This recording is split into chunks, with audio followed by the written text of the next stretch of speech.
अस्सलामु अलैकुम वरहमतुल्लाहि वबरकातुहू। नाज़रीन मोहतरम, मैं हाफिज़ मानिज़ आपकी खिदमत में एक नई और खूबसूरत वीडियो लेकर हाजिर हूँ। नाज़रीन मोहतरम, ये असली लीडर की यही पहचान होती है कि वो अपने कारकुनान के साथ जो है वो कितनी मोहब्बत करता है और अपने कारकुनान के साथ खुशी और गमी हर वक्त के अंदर जो है वो खड़ा रहता है। ये नहीं कि जनाब जब खुशी है तो तब तो जनाब गले लगाया, लेकिन जब कोई मुश्किल वक्त आया तो फिर जनाब खबर तक भी उनकी जो है वो ना ली।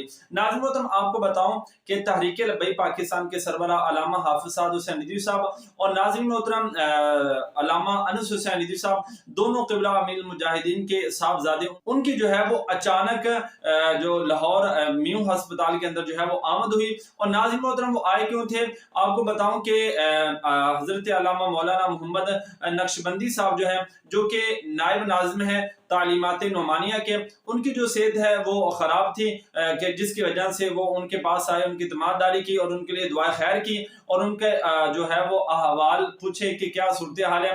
नाज़रीन मोहतरम, ये होती है असल लीडर की पहचान और ये होता है असली लीडर कि अगर एक कारकुन भी जनाब हमारा बीमार है तो उसकी भी जनाब तमादारी करने के लिए जनाब वो खुद जो है चलकर हॉस्पिटल के अंदर गए हैं। कोई बड़ा प्रोटोकॉल के साथ नहीं गए, एक सादे लिबास के अंदर जिस तरह एक सादा आदमी जाता है और जनाब उनके लिए दुआ खैर की। नाज़रीन मोहतरम, आपको ये अल्लामा हाफिज साद हुसैन नदवी साहब का अमल कैसा लगा है, कमेंट के अंदर अपनी राय जरूर दें।